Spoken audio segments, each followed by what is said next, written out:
Bonjour les passionnés de montres et d'horlogerie. Si vous suivez un peu la chaîne, vous savez que l'on a déjà pas mal parlé de marques horlogères françaises anciennes qui sont revenues dernièrement sur le devant de la scène.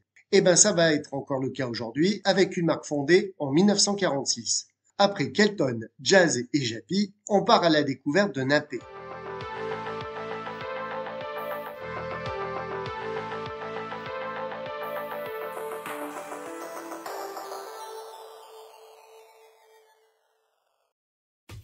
Comme je l'évoquais avant le générique, les marques anciennes, ces dernières années, ont l'air de renaître de leur cendre. Et c'est tant mieux, surtout quand ce sont des marques françaises. Et la marque du jour, si vous avez un certain âge, vous rappellera éventuellement des souvenirs.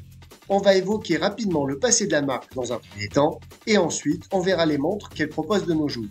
Prêt pour un voyage horloger de votre canapé? Alors attachez vos montres à vos poignets, c'est parti!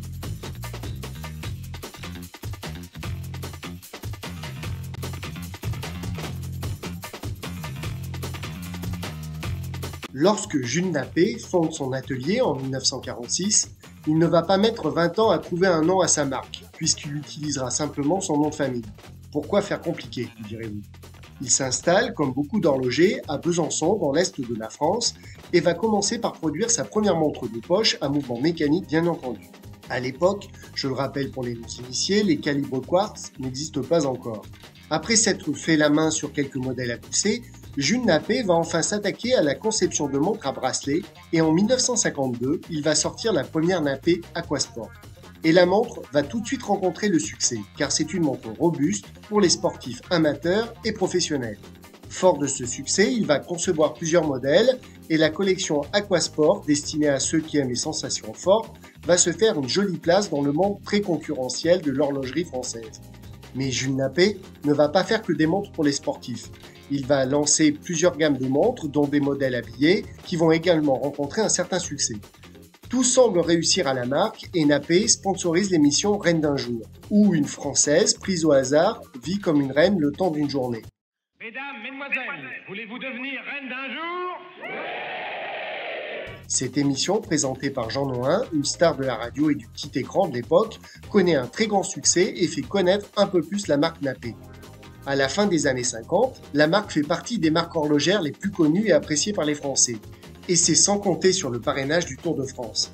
De 1957 à 1960, Napé va en effet devenir l'un des parrains du Tour de France à vélo et pendant 4 années consécutives, Napé sera le chronométreur officiel du Tour de France, la compétition de cyclisme la plus importante et la plus connue dans le monde entier pour les fans de vélo. Irrésistible envolé. Son retard de 17 minutes au classement général, réduit à 9, allait se réduire encore.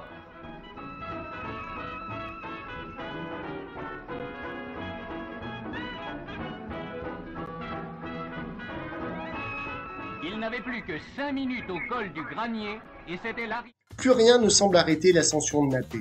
Mais à la fin du Tour de France 1959, Napé rejoint le groupe Europlan.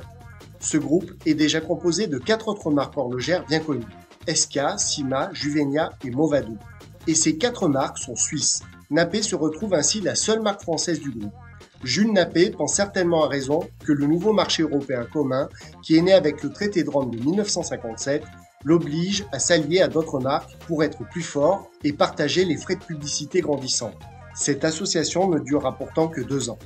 Un an plus tard, en 1960, Napé lance en grande pompe la montre Jumel Times, un modèle à double fuseau horaire. C'est en fait une montre avec 2 petits mouvements mécaniques séparés. Rien d'extraordinaire dans l'absolu, mais à l'époque, ça fait son petit effet.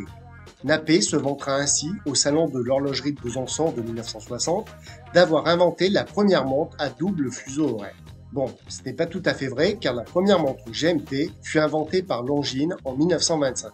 Bref, on ne va pas lancer une polémique. En 1970, la première montre pour dames est enfin produite et distribuée par Napé. Il aura donc fallu attendre 24 ans pour que la marque s'intéresse à la jante féminine. Les années 80 vont, comme pour beaucoup de marques horlogères, être plus compliquées pour Napé.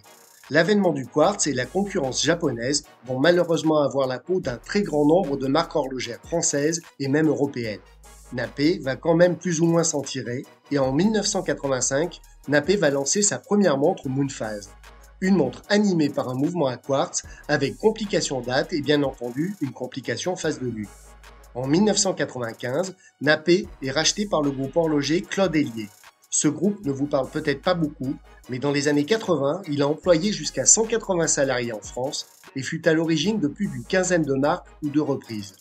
On peut par exemple citer les marques Herma, Duke, Helix, Scorpio, Regatta, Trident, etc., etc. En 2012, le groupe Claude Hélier finira néanmoins par faire faillite et entraînera dans sa chute la marque Nappé. Il ne faudra qu'attendre 6 années pour que Nappé revienne sur le devant de la scène. Et c'est grâce à un petit groupe d'investisseurs et de passionnés d'horlogerie française que Nappé va enfin repartir. Si en 2018 la marque est relancée, il faudra encore attendre quelques années pour que les premières et nouvelles montres soient proposées à la vente.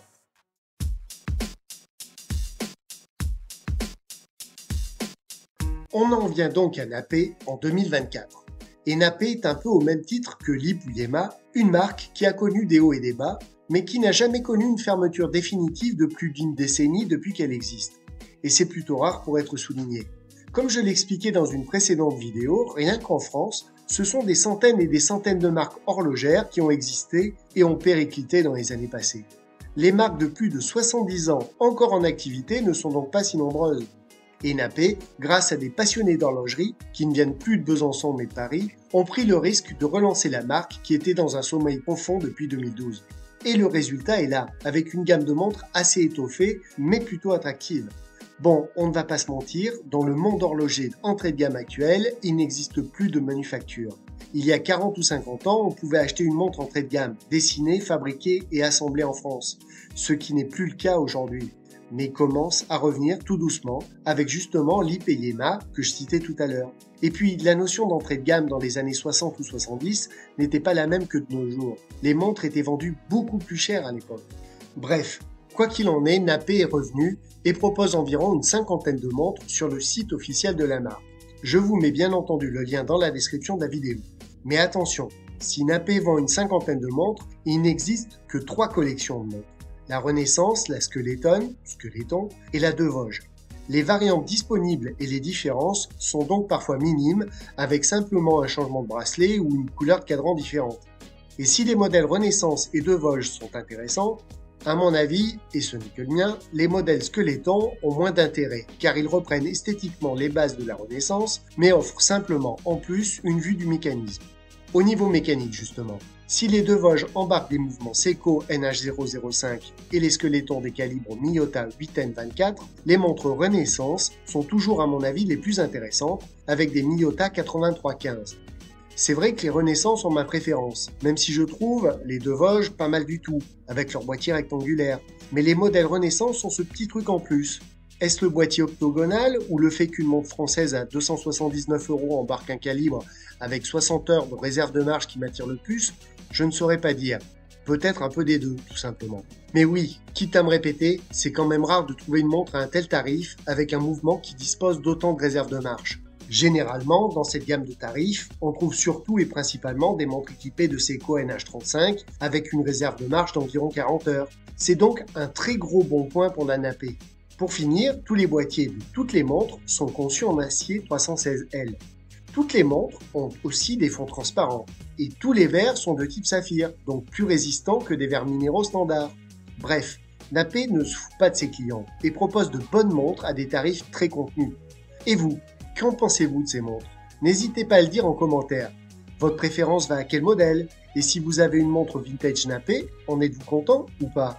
Vous l'avez compris, déposez un commentaire pour partager votre expérience ou donner votre ressenti sur cette marque. C'est toujours intéressant d'avoir les avis des autres.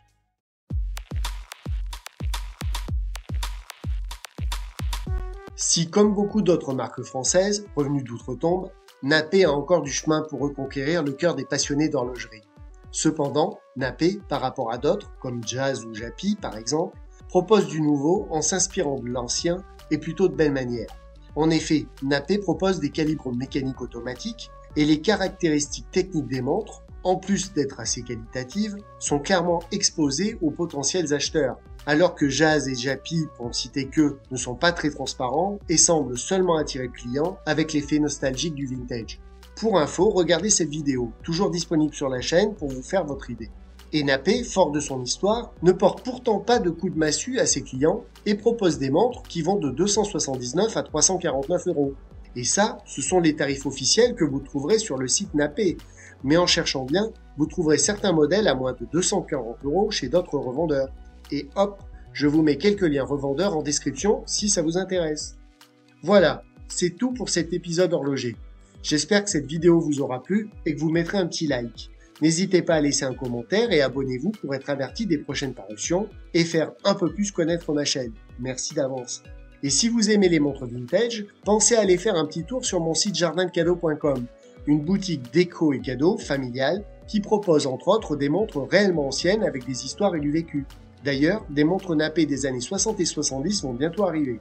Je vous remercie d'avoir regardé la vidéo jusqu'au bout et vous dis à bientôt les passionnés d'horlogerie. Salut!